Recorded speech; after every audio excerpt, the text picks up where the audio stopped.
tous et bienvenue sur le Book Club du podcast du Cappuccino et des livres. Le temps d'un cappuccino, nous allons plonger dans l'univers des livres, de l'écriture, mais pas que. Nous avons hâte de partager avec vous nos coups de cœur littéraires, nos auteurs préférés et nos recommandations qui, nous l'espérons, vous inspireront. Que vous soyez un lecteur assidu ou que vous cherchiez simplement une nouvelle lecture, il y en aura pour tous les goûts. Prêt à nous écouter ? Alors c'est parti ! Cet épisode a rencontré quelques difficultés techniques et nous avons dû gérer différemment cet enregistrement. Nous espérons que cela ne changera rien à votre plaisir de l'écouter. Donc si vous êtes prêts à nous écouter malgré un léger décalage entre nos différentes participations, alors c'est parti ! Bonsoir à vous, chers membres du Book Club. Comment ça va ? Hello, ça va super. Bonjour, bonsoir. Pour ce quatrième épisode, nous avons choisi de partager avec vous des livres écrits par des auteurs francophones et contemporains et de répondre à la question « Comment choisissons-nous nos livres comme nos lectures ?» Nous avons hâte de vous faire découvrir plusieurs romans fascinants qui s'inscrivent dans ces deux thèmes. Mais vous vous demandez sûrement quel livre nous allons explorer ensemble dans cet épisode ? Alors commençons. Amélia, si on commençait par toi. Pour ce nouveau rendez-vous du Book Club, j'ai choisi d'une façon qui n'est pas celle que j'ai d'habitude et vous allez le voir juste après. Parce que le livre dont je vais parler aujourd'hui n'est ni auto-édité, ni paru en petite maison.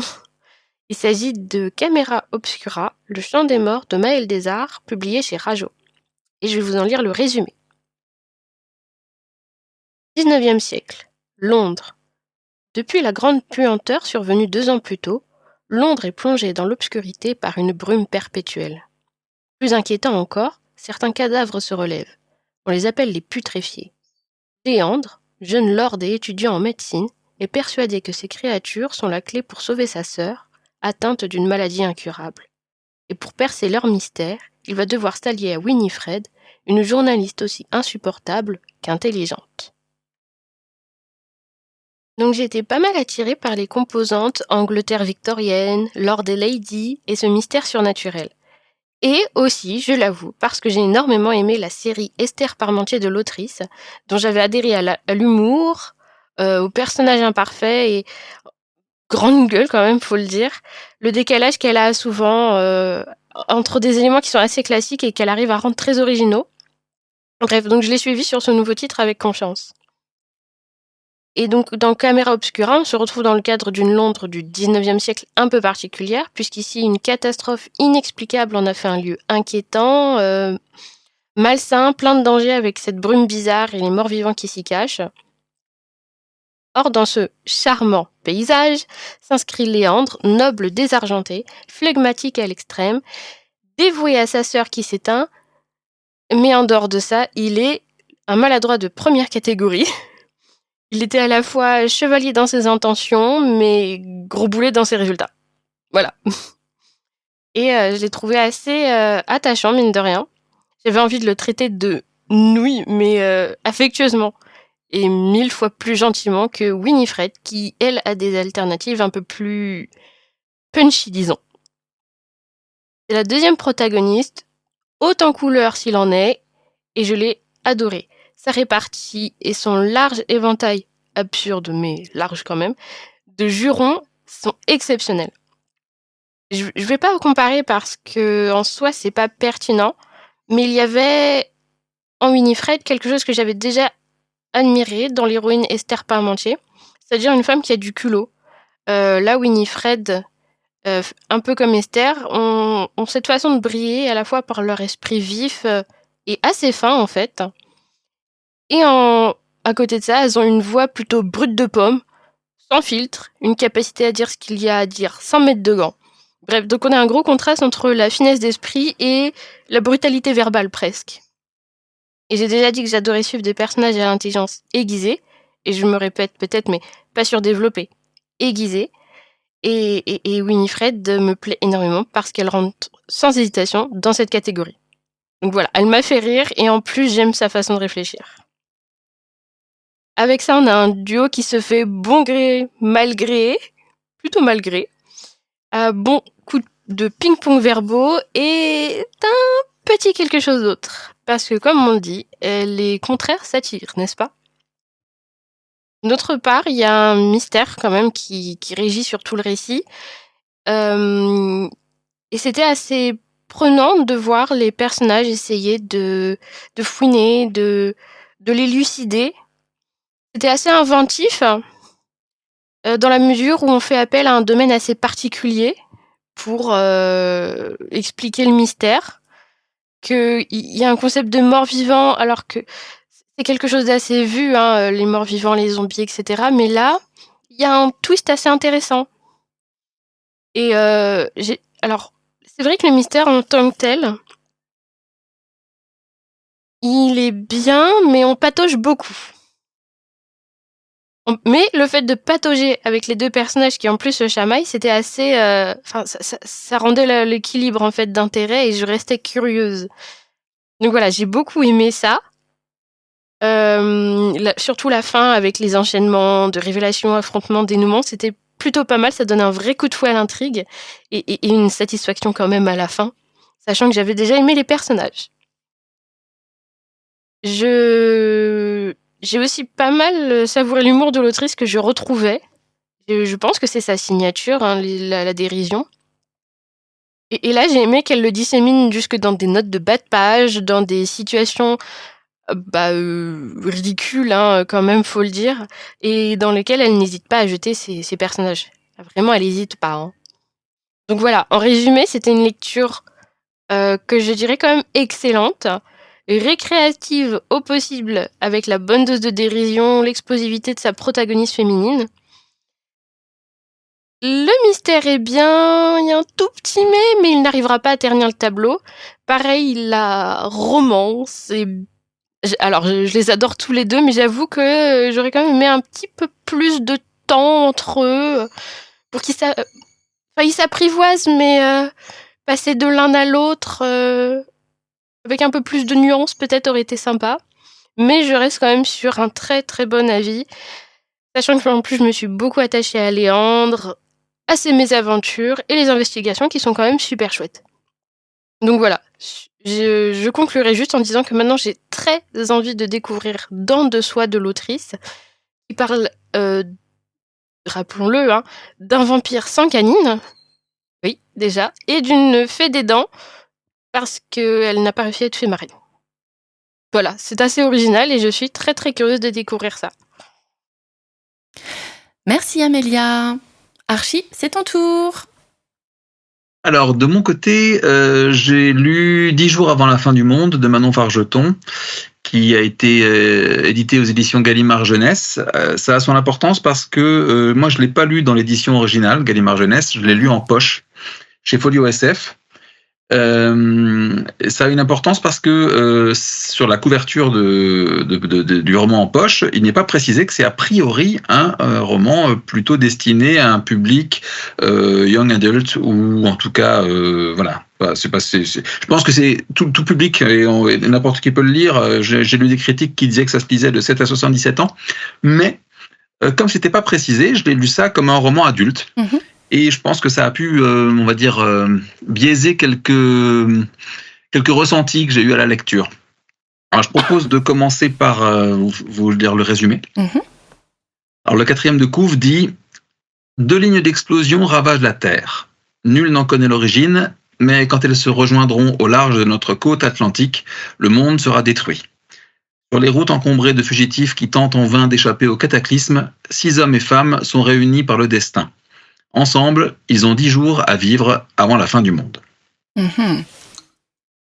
Alors, donc le cadre, vous l'avez compris, c'est un cadre qui est très contemporain. Ça se passe chez nous, en France, à l'Ouest. Et comme son nom l'indique, le roman se déroule dans les 10 derniers jours qui précèdent le cataclysme qui, a priori, voit le monde arriver à sa fin. Mm-hmm. Les personnages, c'est un groupe d'hommes et de femmes, adultes et jeunes adultes, qui soit se connaissent déjà au début du roman, soit se rencontrent au cours du périple. Et pour moi, ces personnages sont le point fort du roman. C'est-à-dire que ce que j'ai aimé chez l'autrice, c'est son rapport à l'intime. C'est pour moi vraiment son gros point fort. Elle parvient très bien à nous plonger dans la psyché des personnages, et dans leurs enjeux de quotidien, c'est-à-dire l'enjeu de couple, enjeu de famille, enjeu de travail, de profession, etc. Et c'est par ce biais-là qu'on entrevoit leur course jusqu'à ce moment ultime que sera la fin du monde. Donc c'est quelque chose d'assez original et qui change un peu, on va dire, des romans que j'ai pu lire qui traitent d'une fin du monde ou en tout cas d'un contexte apocalyptique. Là, on n'est pas du tout sur le focus n'est pas du tout mis sur l'apocalypse en soi, mais plutôt sur comment le vivent ces personnages dans ce roman. D'accord. De manière très très très très intime.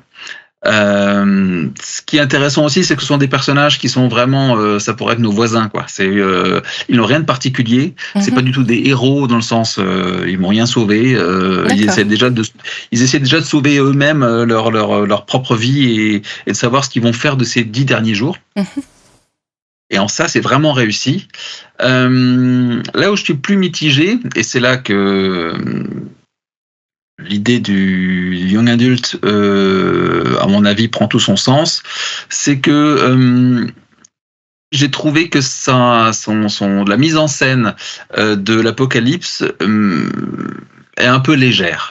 En tout cas, il me semblait, j'attendais un peu plus de violence, une sorte de réaction de la population plus exacerbée. Là, on est en demi-teinte, en fait. Ou alors, quand la population réagit à cette annonce par de la violence, par des orgies qui sont plus ou moins décrites, ça reste vraiment très très à l'écart et très très en marge au final de l'intrigue. Et je pense que c'est dû au fait que le public concerné voilà. Et moi, comme j'ai lu ça sans savoir ça au départ, sans y prêter attention, j'ai trouvé ça un tout petit peu léger et avec un manque de profondeur. Pareil, il y a une toute petite touche de fantastique qui est très légère et qui est à peine esquissée, puisque un des belligérants est écrivain et il y a une sorte de phase, sans vouloir trop spoiler, mais il y a une part un peu prophétique du roman qu'il est en train d'écrire et qu'il continue d'écrire pendant ces derniers jours, ces dernières heures avant la fin. L'idée est super, je trouve, et pourtant je pense que ça aurait pu être un peu plus creusé aussi. Surtout quand on est écrivain soi-même, ça pose cette question de l'ultime roman qu'on voudrait écrire avant la fin de la fin, quoi. On choisirait lequel, quelle histoire, comment, pourquoi, et c'est pas traité ça. Donc ça m'a un peu laissé sur ma faim aussi. C'est un peu dommage. Idem la toute fin du roman. Je veux rien dire parce que là par contre ce serait un vrai spoil. Mais j'ai trouvé que la solution que cherchent puis trouvent certains des personnages pour tenter de passer l'apocalypse est pour moi soit too much, soit pas très crédible. Donc voilà. Mais je laisse les lecteurs se faire leur propre avis. Moi, c'est simplement la sensation que j'ai eue à la fin. En fait, au final, je pense que ce qui m'a manqué, effectivement, c'est la profondeur et on est quand même dans le cadre d'une fin du monde qui est imminente. J'aurais voulu qu'il y ait une sorte de folie qui s'empare des personnages. J'aurais voulu qu'il y ait des questions. Est-ce qu'on devient fou quand il y a cet enjeu? Est-ce qu'au contraire, on continue sa vie quotidienne comme si l'enjeu nous dépassait? Enfin, ce genre de choses-là, c'est traité sans lettres. Je trouve qu'on reste toujours un tout petit peu en surface. Et pour autant, j'ai adoré la lecture en termes de moments passés à lire le livre. J'ai trouvé que les personnages étaient très attachants, très bien décrits, et surtout le compte à rebours qui fait glisser le lecteur et les personnages jusqu'à la fin de toute chose est vraiment bien fichu. Chaque chapitre, c'est H-135, H-, etc. Donc on voit vraiment les heures s'égrener pendant ces 10 journées-là. Donc quand j'ai refermé le livre, j'ai eu un petit sentiment d'attente qui était pas tout à fait satisfaite. Mais je pense qu'un lectorat plus jeune pourra tout à fait y trouver son compte. Donc ça reste une lecture, on va dire, qui a été tout à fait plaisante. Voilà. D'accord. Ok. Par contre, là, tu vois, à un moment, tu as parlé de comment on réagirait, tout un chacun. Est-ce qu'il y aurait une extrême violence ou est-ce qu'on continuera à vivre notre quotidien? Et ça me fait penser à 2 films. Il y a un film avec Nicolas Cage, je crois, Mhm. Alors, je connais pas le titre, donc je peux spoiler la fin tranquille. Oui. Il est dans une apocalypse, et à un moment, il tient, je crois, la femme qu'il aime, ou un enfant qu'il aime, et il se prend l'explosion. Il traverse D'accord. l'explosion et il est dans l'explosion. Il est Ok. allé, lui, au cœur de l'apocalypse. Et il y a eu un film, je crois, où les gens, en fait, après la découverte que c'était une catastrophe écologique, je crois, qu'amenait à la fin et à l'apocalypse. Et je sais qu'à un moment, après avoir eu moult péripéties, ils se retrouvent tous à table le jour J et ils partagent un repas tous ensemble. Et au moment où ça explose, si mes souvenirs sont bons, ils se tiennent tous la main et ils sont juste autour de la table tous ensemble. Oui. En fait. Ouais. Et c'est là où je rebondis sur ce que tu dis entre celui qui va aller au devant de la catastrophe et qui va se jeter dans le cœur du sujet, et les autres qui vont se dire c'est le dernier jour, autant qu'on en profite d'être ensemble une dernière fois et de le faire ensemble, en fait. Voilà, et sans forcément que ce soit quelque chose de, de hors du commun. L'événement est hors du commun, mais finalement, ce que font les belligérants reste quelque chose de simple. Simplement, ils essaient d'être ensemble. Là, j'ai trouvé qu'effectivement, dans le roman, quand même, ils se déplacent, quoi. Ils vont jusqu'à l'endroit qui est celui où il pourrait vivre le plus longtemps, puisque c'est là le point ultime, c'est le moment de l'apocalypse, il va se dérouler là, géographiquement parlant, on est complètement à l'ouest, donc il s'en rapproche le plus possible pour vivre le plus longtemps possible au final. Donc il cherche quand même quelque chose, et en même temps, je trouve qu'il y a un manque de lâcher prise et de folie chez ces gens-là, quoi. Ils restent tous, plus ou moins, dans un espèce de calme et de sérénité, même s'il y a une peur, même si évidemment il y a une panique, même si voilà. Il reste stoïque. Ouais, je m'attendais à quelque chose en tout cas de plus fort, voilà. Je veux pas caricaturer non plus parce qu'évidemment ils font plein de choses et il se passe plein de choses dans le roman, mais je m'attendais à quelque chose d'un peu plus froid, violent, cruel, ou en tout cas pour certains des personnages. Et ça, je l'ai pas trouvé. Peut-être qu'elle a voulu faire, tu sais, une fin philosophique. Oui, mais je pense qu'il y a de ça. Je pense que c'est cette recherche-là. Si ça touche un public young adulte, ça veut dire qu'ils ont entre 16, 15 et 19, 20 ans. Ouais, et à ce moment-là, je crois que c'est la période où tu te poses plein de questions existentielles.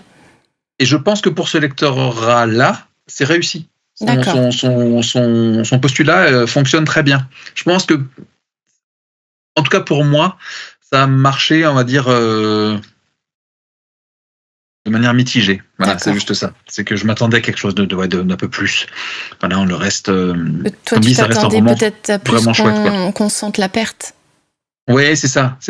La fin d'une vie, la perte de tout, et de se dire que ça s'arrête.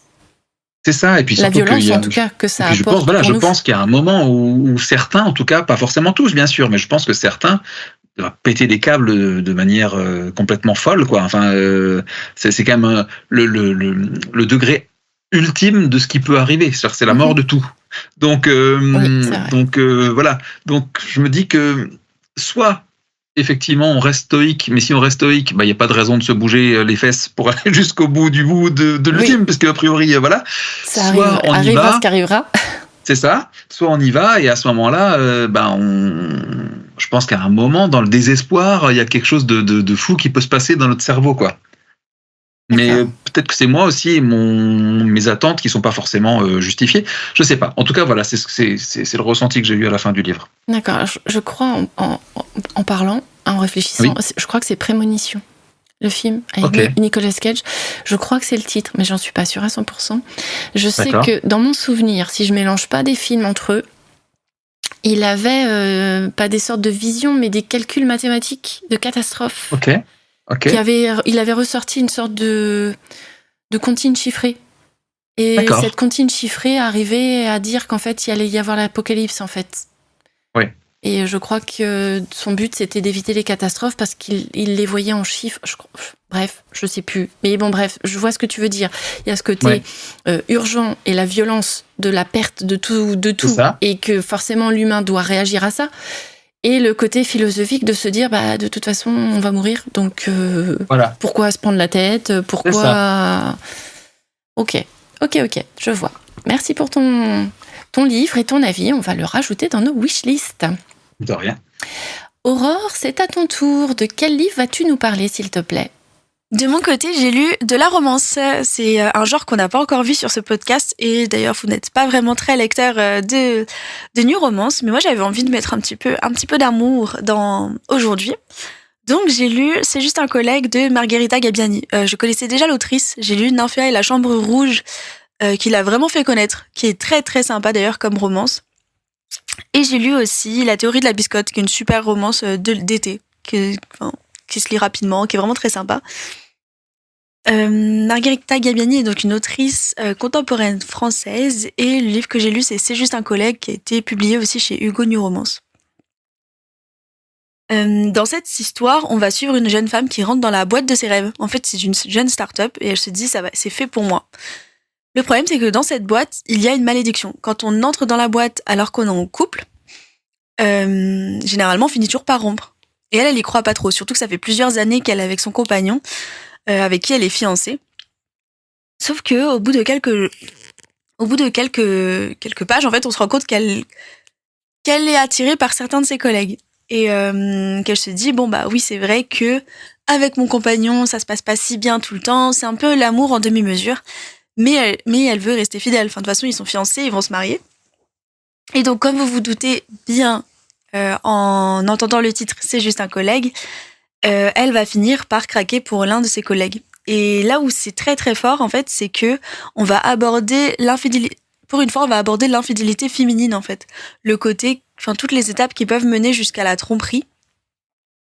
Et aussi ce côté, est-ce qu'on cherche un amour très raisonné avec une personne avec qui tout semble super bien se passer, ou alors est-ce qu'on va se diriger plutôt vers un amour passionnel, ou un amour qui fasse vibrer, où tout semble très naturel.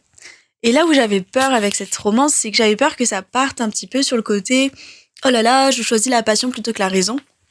Alors que pas du tout, en fait. Margherita Gabbiani, l'autrice, va vraiment jouer avec nous.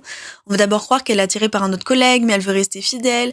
Puis après, encore par un autre. Mais justement, il y a toute la partie où la protagoniste va d'abord devenir amie avec son intérêt amoureux, en fait, avec le protagoniste masculin, avant vraiment de sauter le pas. Et ça, c'était super intéressant.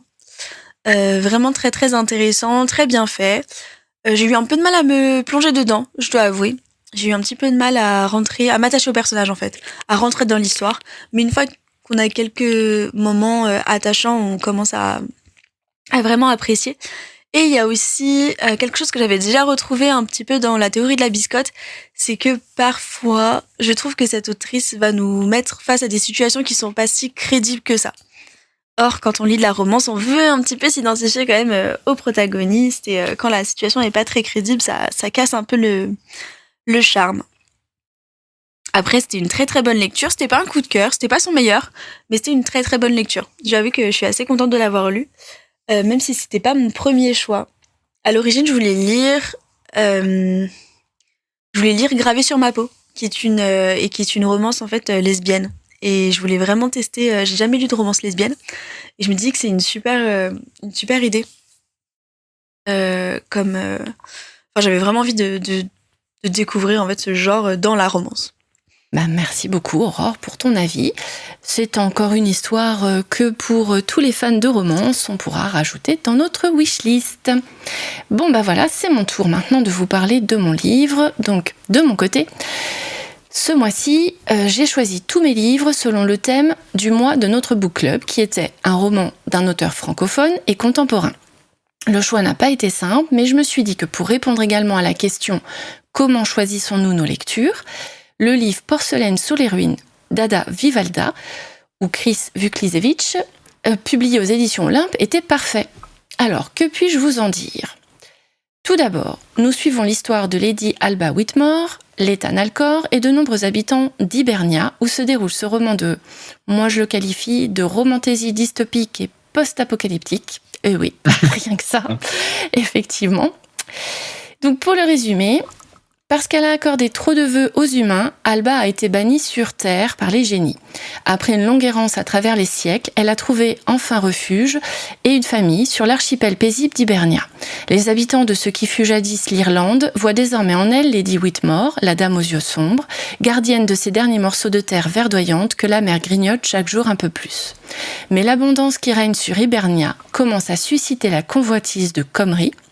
Alors, je précise, c'est écrit C-Y-M-R-U, mais ça se prononce Comrie, comme nous l'indique la petite liste de prononciation des noms gaéliques et gallois qui se trouve au début des livres. Et j'avoue que c'est un peu déroutant pour moi de lire une orthographe différente de sa prononciation. Mais bon, bref, reprenons.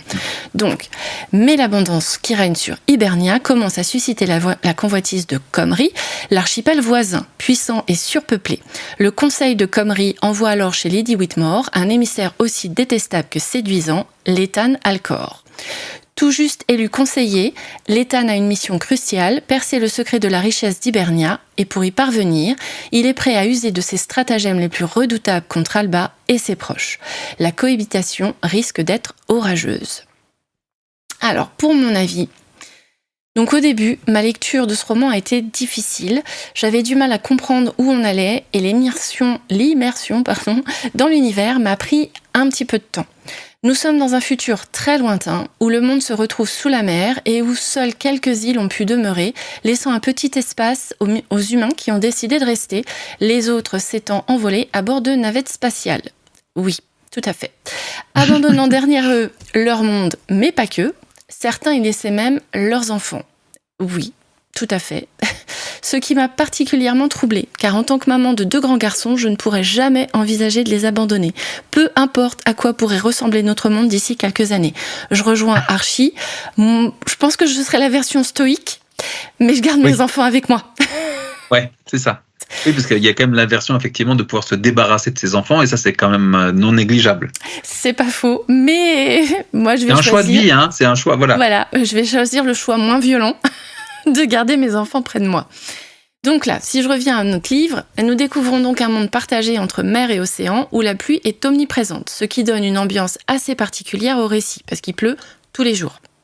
Il n'y a pas un jour dans le livre où il pleut pas.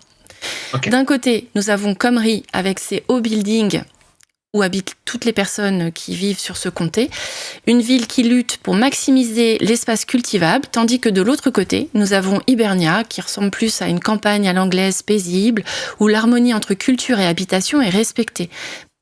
C'est décrit comme un véritable havre de paix. Je vous laisse donc imaginer que les tensions montent lorsque Comrie en proie à la famine lande sur les terres fertiles d'Hibernia, parce qu'ils ont des accords commerciaux et Hibernia exporte vers Comrie beaucoup de choses pour nourrir les personnes. Donc voilà, ça crée forcément des tensions. Et l'Ethan Alcor, un représentant du conseil, est envoyé pour percer le secret de Lady Alba Whitmore, mais aussi pour la faire plier aux exigences de son voisin. Pour celui-ci, le voisin, Comrie, Alba est perçu comme un monstre qui se réjouit de la souffrance des habitants de Comrie. L'Ethan, avec ses préjugés, forcément avec ce qu'on lui a donné comme info, il n'a pas des intentions très honnêtes. C'est un personnage difficile à apprécier. Je ne l'aime vraiment pas. Chapeau à l'autrice de me l'avoir fait autant détester. Là, j'ai trouvé son travail d'écriture vraiment parfait à ce niveau-là. Dès le début, moi personnellement, je me suis attachée à Alba et à son peuple bienveillant, à qui l'on ne souhaite pas le destin du tout que lui réserve Comrie. Nous comprenons très vite qu'ils ne sont absolument pas les monstres que décrivent les conseillers de Comrie pour excuser leurs propres actions.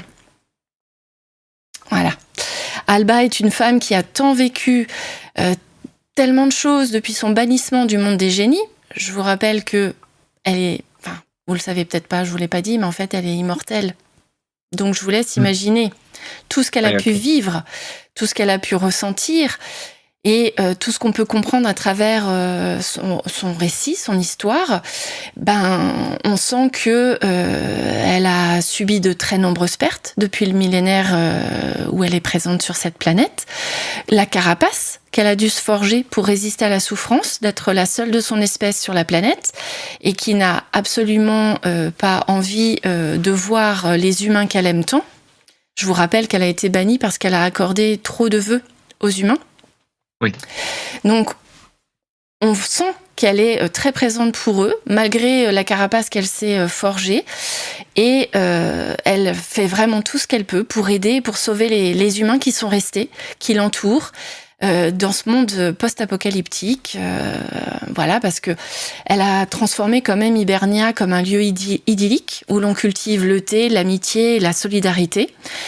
Que des mots en thé, tiens, j'avais même pas fait gaffe. Malgré la pluie incessante, entre 2 tasses de thé, c'est le cas de le dire, on ressent la chaleur humaine et l'harmonie qui règne dans cette petite communauté. Donc, forcément, on n'a pas envie qu'il leur arrive des choses difficiles. Donc, jusqu'à ce que, à un moment clé, l'intrigue se transforme, où là, je me suis dit, quand même, hein, c'est un petit peu plus satisfaisant que ces manigances politiques qui traînent un peu partout, parce que faire plier quand même la dirigeante de l'autre pays, c'est pas non plus très anodin. Non, c'est sûr. Donc, heureusement qu'il y a eu ce passage-là, parce que sinon, je suis pas sûre que j'aurais poursuivi ma lecture, très sincèrement, parce que c'était vraiment difficile. Létane est vraiment un personnage que l'on déteste avec passion, et je salue encore l'autrice pour sa capacité à avoir créé un antagoniste aussi méprisable. Vraiment, voilà. Mais bon, heureusement, au fil de l'histoire, ces 2 personnages aux antipodes vont apprendre à se comprendre, à se connaître, à évoluer ensemble, ce qui va mener à un dénouement très riche en émotions. Oui, j'avoue, j'ai versé ma petite larme. Comme quoi, bien que ce ne soit pas un coup de cœur pour moi, cette histoire m'a quand même touchée bien plus que je ne l'aurais imaginé. Et si le mélange de romantaisie, dystopie et post-apo vous intrigue, alors je vous encourage vivement à découvrir cette œuvre. Voilà pour mon avis. Mais du coup, qu'est-ce qui est finalement pour toi le cœur du roman? C'est les intrigues on va dire, politico de Létane qui cherche à assouvir l'autre pays, ou est-ce que c'est la romance? Est-ce que c'est qu'est-ce qui est finalement au cœur du roman? Alors, je dirais qu'en fait, c'est les 2 personnages principaux parce qu'ils montrent un avis différent. Oui, c'est ça. Ils montrent les 2 camps. Ouais. Parce qu'on rentre quand même dans le livre, on rentre quand même dans les pensées de chacun des personnages principaux, Létane et Alba. On sait plus ou moins comment ils en sont arrivés là. Et on peut comprendre d'un côté que Létane a envie de sauver son pays, ce qui semble tout à fait normal, mais on peut comprendre aussi de l'autre côté que Alba, elle veut protéger ce qu'elle a passé des millénaires et des millénaires à conserver, à protéger et à faire en sorte que tout ce qui a pu disparaître à cause de cette apocalypse, il reste quand même un semblant de quelque chose, tu vois, qui est quand même des choses qui se fassent. Donc après, le cœur du sujet, je dirais pas que c'est... Il y a du complot politique, oui, parce qu'on est face à 2 camps différents, mais chacun a ses arguments, donc on peut les comprendre, même si Létane, je n'aime pas en fait la façon dont il impose sa vérité à lui, au départ, sans chercher à comprendre la vérité d'Alba. Et c'est parce que ils vont faire connaissance ensemble, et donc je pense que c'est pas encore la romance tout à fait, parce que oui, on sent qu'ils sont attirés l'un vers l'autre, mais en fait, ce qu'on découvre, c'est 2 personnages de 2 camps différents qui vont apprendre à comprendre ce que l'autre attend de l'autre. Ok. Tu vois ce que je veux dire? Oui, je vois tout à fait, ouais. C'est plutôt la façon dont on va recouper les arguments pour arriver à une 3e possibilité. D'accord. Et je pense que c'est ça, le cœur de l'histoire, c'est de trouver un 3e versant qui ferait un compromis pour tout le monde et qui arrangerait tout le monde, qui ne détruirait pas Hibernia, qui ne permettrait pas à Comrie de mourir de faim, bien entendu, parce que Alba a pas du tout envie de tuer des gens. Elle a passé toute sa vie à les protéger, les humains, donc c'est pas son but. Donc, c'est trouver un terrain d'entente pour réussir ensemble à trouver une solution et à vivre, en fait, de façon agréable, en communauté et avec des vrais partages entre les gens. Après, certes, il y a la romance, oui, ça reste quand même une romantaisie. Je vous dirai pas comment ça finit, mais on sent quand même à un moment comment ça va finir, quand même. Mais je pense que c'est plutôt le côté dystopie et post-apo qu'il faut retenir. D'accord. avec l'opposition des points de vue. Et forcément, comme il y a des introspections dans chacun des personnages, on comprend le ressenti, le pourquoi du comment. Ok. Je pense que c'est ça qu'elle a voulu décrire. En tout cas, moi, c'est comme ça que je l'ai interprété. Oui, d'accord, ça marche. Voilà. Alors maintenant, si on passait à la question du jour, comment choisissons-nous nos livres ? Qu'est-ce que tu pourrais me dire, Archie, de ton choix ? Comment tu fais ? Alors, moi, il y a eu 2 phases de vie. J'ai commencé à lire avant Internet. Donc, à ce moment-là, ma manière de choisir mes livres, c'était bêtement d'aller chez les libraires et de flâner dans les étals. Alors, comme j'ai toujours été plutôt attiré, surtout quand j'étais plus jeune, par la littérature de genre, j'allais dans les rayonnages de fantasy, de SF, et c'était les couvertures, puis les quatrièmes de couverture qui attiraient mon attention et qui me faisaient passer le pas de l'achat ou pas. Sachant aussi que ce qui est important pour moi, c'est la pagination et la mise en page à l'intérieur de chacun des livres. Je trouve que c'est quand même très important la police d'écriture, ce genre de choses-là, que ce soit suffisamment aéré, que ce soit agréable. Tout ça, pour moi, ça compte.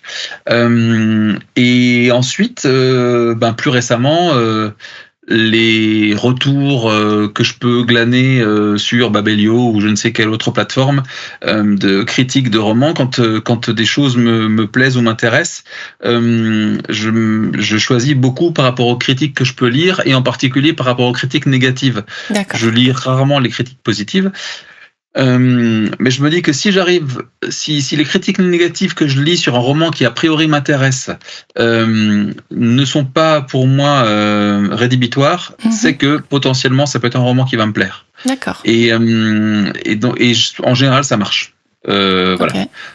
En plus de ça, il y a évidemment la fidélité à des auteurs ou des éditeurs que j'ai l'habitude de suivre ou de lire depuis des années. Donc, quand un nouveau roman sort, en général, j'achète.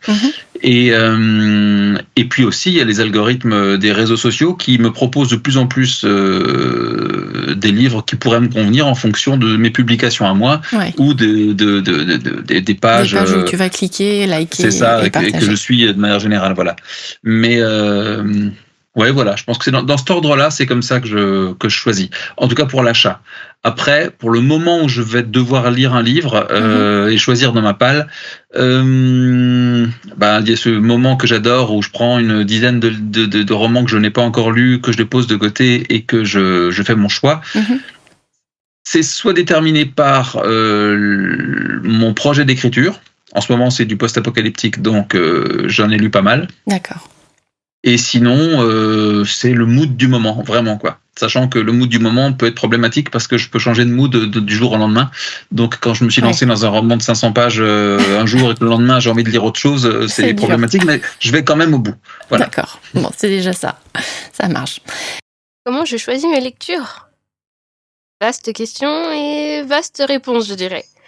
Et pour le plus simple, la réponse courte, ce serait les quatrièmes de couverture, l'intuition et l'expérience, en précisant que je suis exigeante et que j'assume complètement. En fait, quand je choisis un livre, donc en bibliothèque, librairie, tout ça, j'ai pour habitude de le retourner en fait. Je m'intéresse quasiment tout le temps à la quatrième de couverture avant tout le reste. Enfin, le titre bien sûr, mais avant tout le reste, voilà. Alors, la couverture, la face, elle me sert plutôt en fait à confirmer mes impressions et mon envie de lire, mais après que j'ai lu la quatrième de couverture. Ça veut pas dire que je prête pas du tout attention à la couverture, à la beauté des couvertures. Soyons honnêtes, il y en a qui sont tellement jolies que ça attire l'œil, hein. Mais ça peut me faire attirer mon attention, c'est vraiment la quatrième de couverture qui va m'appeler, me convaincre, parce que ce sont d'abord des mots. Donc la quatrième de couverture qui m'intéresse. Les promesses qu'il y a dedans. Je cherche souvent je regarde les éléments qui forment des associations pour voir si ça éveille ma curiosité, parce que, je sais pas, on les voit pas beaucoup ensemble. Et c'est vraiment dans la 4e de couverture que je vais savoir si j'ai envie de voir ce que peut donner le mélange que promet la 4e de couverture. J'aime aussi quand il y a des personnages, que des fois ils vont déjà m'intriguer, notamment s'ils ont une trajectoire qui m'interpelle. J'adore quand les profils sont antipodes, prononciation bizarre, aux antipodes les uns des autres et que l'on dit que leur rencontre va déterminer la suite, qu'ils vont devoir former un groupe malgré leur divergence d'avis, d'objectifs. Voilà, moi j'adore. Ensuite, j'ai dit qu'il y avait l'expérience. Alors pour le coup, ça va pas être tant pour m'aider à choisir, mais plutôt à m'aider à ne pas choisir. Généralement, ça va être s'il y a des tropes ou des paramètres qui vont me faire reposer le livre. Par exemple, je sais que les livres qui ont une 4e de couverture écrite à la première personne ont de hautes chances de ne pas me plaire, parce que j'aime pas forcément la narration en jeu. Je sais pas, j'arrive pas à lire quand c'est en narration en jeu. Et c'est pour ça que des fois, je suis un peu déçue quand je vois que des 4e de couverture sont à la 3e personne et que le livre commence direct en jeu. Je n'aime pas ça. Et je me sens pas trahie, mais voilà, j'aime pas. Aussi, un autre exemple de trope, par exemple, qui me fait reposer un livre, c'est quand on parle d'épreuves à réussir. Il y a tout bonnement un livre qui est assez connu sur la Booksware que j'ai essayé, hein, mais que je n'arrive pas. J'ai oublié l'autrice, voilà, encore. Mais le titre, c'est Prison Healer. Voilà, je sais qu'il y a des épreuves à réussir et j'ai pas aimé. Enfin, j'ai pas réussi à m'intéresser du tout. Pareil, j'ai pas l'autrice, mais j'ai pas le nom de l'autrice, mais voilà, il m'échappe. Mais c'est le roman Villa Anima. Il y a des épreuves à réussir parce que c'est une jeune femme qui est tombée enceinte, qui doit gagner le droit d'atteindre un rang social pour avoir le droit d'avorter ou de faire ce qu'elle veut de son enfant, parce que son compagnon n'en veut pas. Et j'ai été très déçue parce qu'en fait, moi je trouve que, je vais pas spoiler, mais je trouve qu'en général, le schéma des épreuves à réussir est très autoguidé. Enfin, il y a souvent peu de surprises. Voilà. Donc moi je sais que j'ai jamais été vraiment comblée par ce trope, donc je passe mon chemin, tout simplement. Voilà, je sais que il y a plein d'autres livres à lire et je vais pas m'attarder sur celui-là si je suis déjà un petit peu hésitante en voyant ce trope-là. Donc voilà, je sais, ça fait peut-être un peu grosse vache, mais ouais, je suis exigeante dans mes lectures. Je trouve qu'il y a beaucoup de livres à lire, pardon, et je préfère sélectionner mes lectures en ayant des critères nombreux, élevés, je sais pas, mais voilà, je préfère bien les choisir parce que j'ai envie de passer un bon moment. Ah, et j'ajoute aussi que j'ai, 3 sur 4 de mes lectures, quasiment toutes, hein, elles sont dans le paysage francophone. Je préfère regarder les livres francophones, écrits par des plumes françaises, francophones, parce que je lis aussi des autrices et des auteurs belges et canadiens, etc. Bref. Et je pense que si on regarde mon blog, ça se voit. Il y a aussi beaucoup dans l'auto-édition. Je préfère regarder des livres auto-édités, des auteurs indépendants, avant de m'intéresser à des grandes maisons d'édition ou des traductions étrangères, outre-Atlantique, etc. Et c'est pour ça que je disais tout à l'heure que le choix de Camera Obscura n'était pas forcément commun pour moi, parce que je préfère les plus petites maisons d'édition ou vraiment les auteurs indépendants. Et donc, cause ou conséquence du fait que je sois bloqueuse, j'aime vraiment beaucoup chercher des petites pépites dans les livres d'auto-édition et des maisons voilà, plus jeunes, plus spécialisées, plus petites. J'ai vraiment des rares exceptions, hein. Alors oui, j'ai par exemple récemment j'ai succombé à Il était une fois un cœur brisé. Donc c'est une traduction outre-Atlantique de Once Upon a Broken Heart. Mais j'en ai assez peu en fait.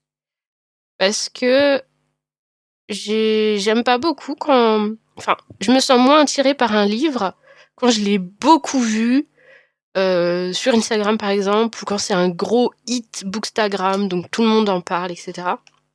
Je sais que moi je vais avoir moins envie de le lire.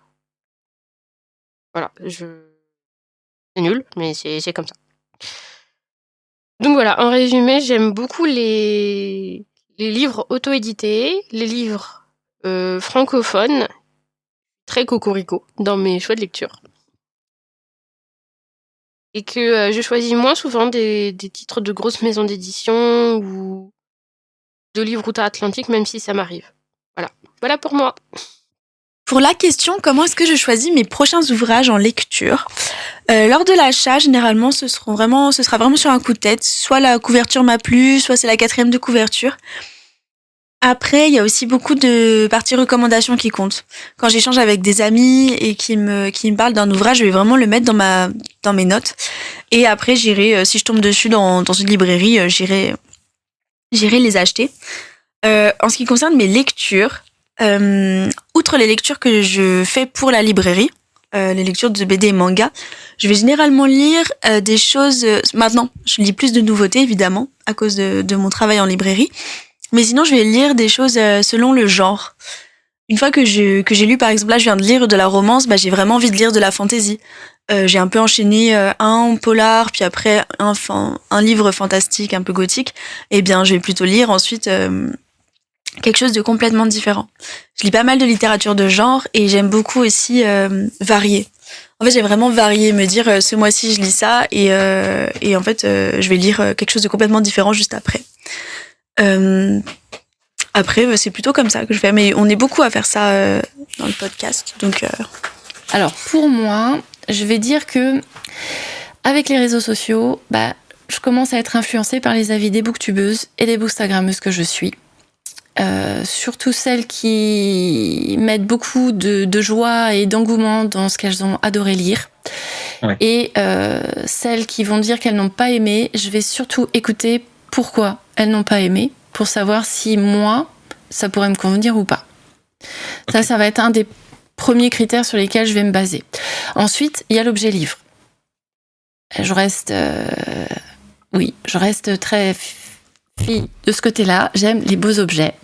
Et j'avoue qu'un hardback, une jaquette, des dorures ou des Zen-Pages, donc ce sont les pages de garde avec des dessins, des illustrations, j'avoue que oui, effectivement, ça va attirer mon œil.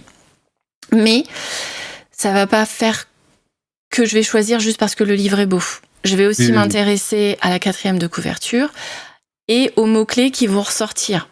Les mots qui, moi, déjà, vont me faire choisir un livre ou en tout cas vont me faire pencher un peu plus sur son choix, ça va être les mots enquête, mystère, fantôme, sorcier, magie. Vous pouvez être sûr que je vais vraiment m'intéresser à ça parce qu'il y a ces mots-clés-là et que je sais que ce sont des domaines et des tropes que j'aime bien.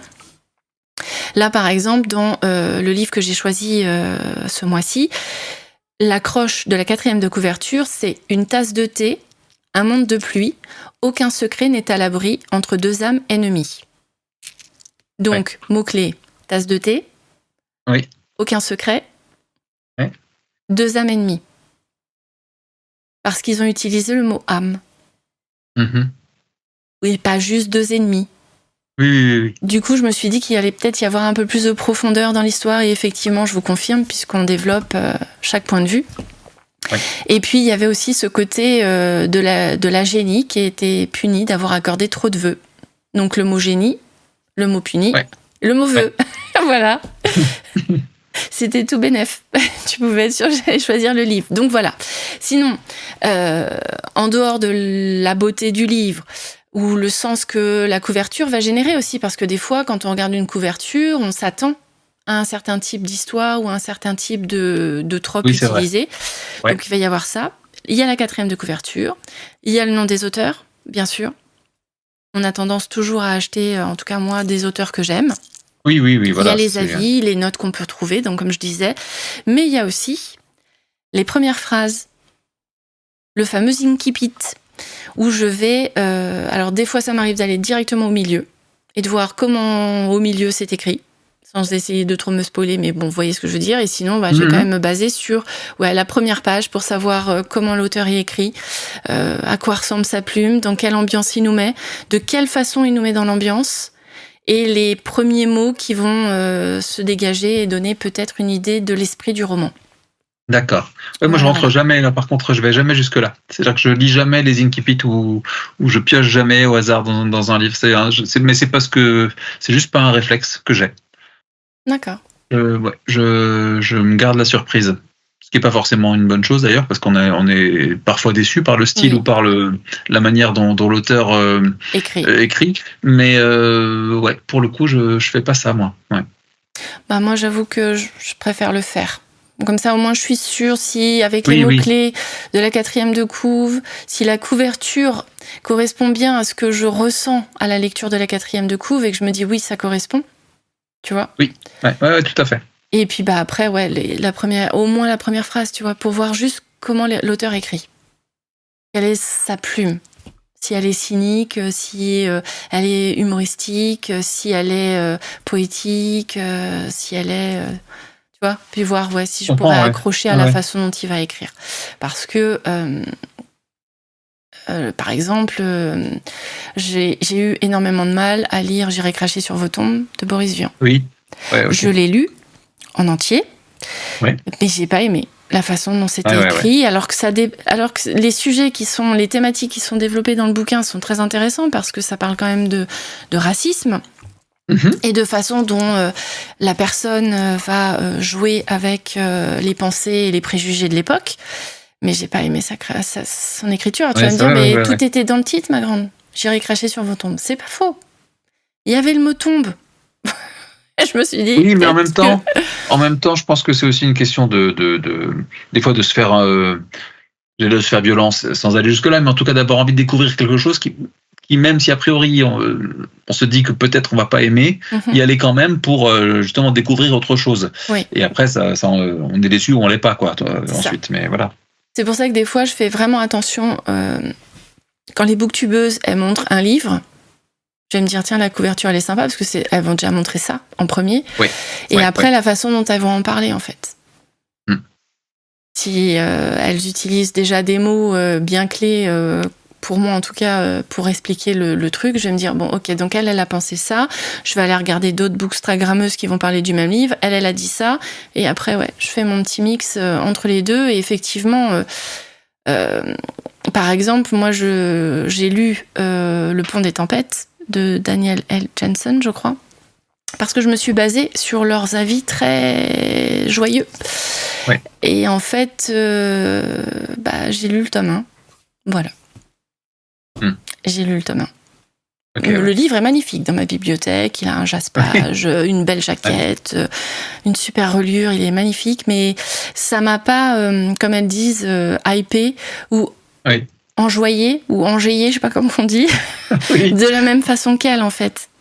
Et du coup, je me pose toujours la question, est-ce que je lirai la suite ou pas ? Parce que du coup, là, pour le coup, ça correspond pas à ce que moi j'aime finalement lire. Mais j'ai eu besoin de passer par ce livre pour comprendre ce qu'était vraiment la romantaisie et ce qui plaisait à ces personnes, pour peut-être me dire, bon, peut-être que ce livre-là, ça va pas suffire pour moi à me le faire acheter. Peut-être qu'il va me falloir d'autres informations pour m'aider. Pourtant, ça partait d'un bon truc, mais voilà, moi, j'ai pas été hypée du tout par Le Pont des Tempêtes. Peut-être que c'est une question de génération aussi, je sais pas. Ouais, je sais pas trop non plus. C'est heureusement quelque part. Heureusement qu'on n'est pas tous du même avis, qu'on ressent pas tous les mêmes choses en lisant. Tout à fait. Ça laisse la place à plein de livres de trouver leurs lecteurs c'est ça. Et leurs fans. Alors, si maintenant on parlait de nos lectures en cours, que lis-tu en ce moment ? Alors, je viens de terminer Swan Song, le gros livre post-apocalyptique de Robert McCammon aux éditions de Monsieur Toussaint Louverture. Très chouette, vraiment très très chouette. Pas à la hauteur de son chef-d'œuvre qui est Zephyr Alabama à mon avis, mais pas du tout dans le même genre. Donc voilà, mais c'était très très sympa à lire. Et là, je pense que je vais faire un petit un court break à ne lire que des nouvelles pendant, je pense, quelques semaines là, ou au moins une ou 2 semaines, parce que je dois moi-même travailler sur une de mes nouvelles. Donc voilà, ça va me permettre de trouver l'inspiration. Et je pense que je vais un peu taper dans les nouvelles plutôt SF, anticipation, ce genre de choses-là. D'accord. Et peut-être une ou 2 nouvelles de Stephen King que j'ai pas encore lues dans ses derniers recueils. Voilà. Ok. Alors, pour ma prochaine lecture, je sais pas du tout parce que j'en ai pas en cours et j'ai pas du tout fait de choix. En fait, fin mars, avril, ça a été assez compliqué niveau lecture. J'ai pas ouvert grand-chose comme livre. Je sens que là, la fin du mois va être un peu pareil. Mais je sais que j'ai 2-3 titres, on va dire, dans le rétro-viseur. Déjà, il y a le second tome de Le Dernier Conte d'Alexiane Thiel, qui est paru le mois dernier. Donc celui-là, c'est Rose Rouge, et j'ai lu Pomme d'Or. J'avais beaucoup aimé le tome 1, donc moi je suis prête à continuer la série. Voilà, surtout qu'on était sur une fin en gros cliffhanger, littéralement. Après, j'ai mentionné tout à l'heure dans mon avis lecture que j'avais envie de retrouver Maëlle Desarts avec Dents de soie. Et le dernier titre qui me fait de l'œil, c'est Le Chant de la Reine Corbeau, d'Isabelle Lozac, je pense. Voilà. Donc il faut que je vois, mais j'ai déjà 2-3 idées. Ok, ça marche. Alors, pour moi, j'en suis au Chant des géants de David Brie, que j'ai interviewé le mois dernier, je crois. Donc, si vous voulez écouter son interview, n'hésitez pas. Le livre que moi je lis est dans la collection de Pocket, en poche donc, mais il a été édité en premier par les éditions HSN, donc L'Homme sans nom, en grand format, et il a été récompensé par le prix Elbakin du meilleur roman de fantasy français. Donc du coup, voilà, j'avais envie de découvrir la plume de David Brie. Écoutez, pour le moment, j'en suis à la page 137. Ça se passe bien. On sent vraiment bien l'écriture médiévale. On sent bien la plume du conteur. C'est vraiment un conte que je lis. Moi, il y a beaucoup de... Je l'ai lu aussi et je te rejoins là-dessus. Ouais, c'est un conte. Par contre, il y a beaucoup de personnages. Alors là, je me suis repérée, enfin. Tu vas me dire, au bout de 130 pages, il était temps. Mais là, c'est bon. Je vois de quel point de vue on est le plus principalement, qui est celui de Bran. Donc là, je comprends. Et puis, donc, il y a des histoires de guerre, de géants et d'une brume nuit qui vient dévorer leur monde. Et du coup, ça m'intéresse. Voilà. J'aime plutôt bien pour le moment. Moi, j'aime beaucoup son style. J'ai lu aussi La Princesse au visage de nuit de lui, que j'avais beaucoup aimé aussi. À mon goût, il manque 50 pages dans chacun de ses romans. Ces deux-là, en tout cas. J'ai lu que ces deux-là. Mais pour aller suffisamment loin, pour fermer toutes les portes, je trouve que toutes les portes sont pas toujours fermées. D'accord. Et pour aller un peu plus profondément, justement, dans les personnages, dans la psyché, dans les émotions. Moi, il me manquerait une 50aine de pages pour aller jusque-là. D'accord. Pour en faire vraiment des super bouquins, quoi. Mais après, moi, j'ai adoré les lire quand même à chaque fois. Donc, écoute, pour l'instant, ça se passe bien. Et sinon, en parallèle, je lis donc un service de presse qui est Sous la brume de Yann Bécu, publié pareil aux éditions de L'Homme sans nom. Et franchement, pour l'instant, j'aime beaucoup. Je crois que j'ai lu 180 pages, c'est ça que j'ai dit tout à l'heure, je crois. Et c'est très intéressant. En fait, ça pose beaucoup de questions sur le futur, les intelligences artificielles, et puis on va appeler ça les œuvres anciennes.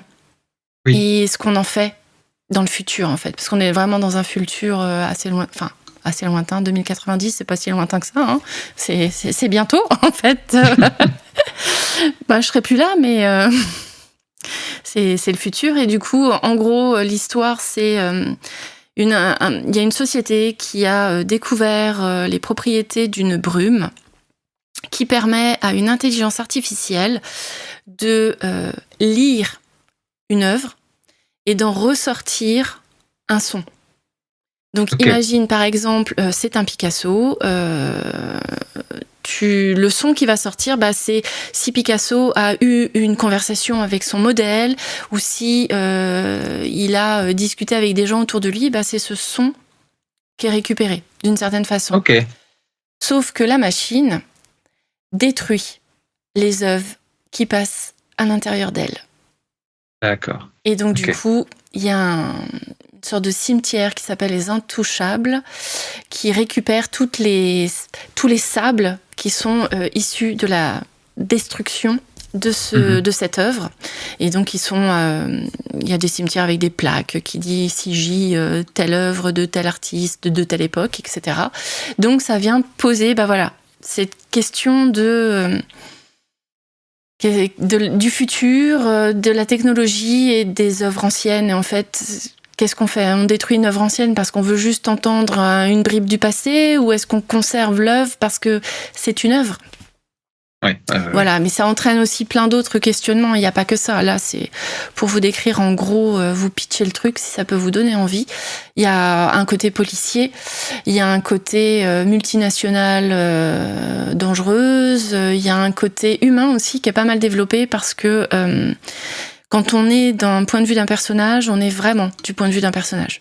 Donc on a son passé, ses idées, ses ressentis, ses questionnements à un instant T. Voilà. Et j'ai trouvé ça très très intéressant. Voilà. Il m'intéresse aussi celui-là, je pense que je vais me le procurer aussi. Et voilà, écoutez, si avec tous ces livres, vous n'avez pas encore rempli vos wishlists, je ne comprends pas les gars. Bon, donc, nous vous avons parlé de notre livre écrit par un auteur francophone contemporain. Nous avons répondu au thème du mois qui était de savoir comment nous choisissons nos livres et nos lectures. D'ailleurs, j'ai oublié de dire que moi, mes lectures, je suis toujours avec ma palme moitié mystère, moitié pas mystère. Donc, mon mood et pas mon mood, en fait. Il y a la surprise et le mystère du livre sur lequel je vais tomber qui est caché dans un papier cadeau. Et maintenant qu'il y a une bonne partie de mes livres qui ne sont plus recouverts, j'avoue que je choisis mes livres avec beaucoup plus de plaisir que si j'en découvrais juste la couverture en ayant enlevé le papier. Donc voilà, c'était juste ça. Et nous vous avons partagé également nos lectures en cours. Voilà, ce nouvel épisode de podcast est fini. J'espère que cela vous a plu, que vous avez fait le plein de nouvelles découvertes pour compléter vos wishlists. Si vous aimez ce book club, n'hésitez pas à vous abonner pour avoir le prochain épisode dès sa sortie, à liker et à partager. Et si vous le souhaitez, vous pouvez nous suivre sur nos pages Instagram, archi_auteur, a_souvencam, Amélia Feza tout attaché et Jess_Angel. Et si vous avez des questions ou si vous voulez partager vos propres recommandations, vous pouvez nous envoyer un mail à ducappuccinoetdeslivres@gmail.com. Cela nous ferait super plaisir. Et bien voilà, c'est fini. Merci à tous d'avoir participé à ce nouvel épisode qui a rencontré des tonnes de problèmes techniques. Donc excusez-nous si vous trouvez que les enregistrements sont bizarres. C'est normal, ils sont vraiment bizarres. Voilà, mais j'espère que ça ne gâchera en rien votre lecture. Merci Archie d'avoir été présent. Merci Aurore. De rien, merci à toi. Merci Amélia. Au revoir à toutes et à tous. Et puis, merci à tous pour votre écoute et à très vite pour la suite.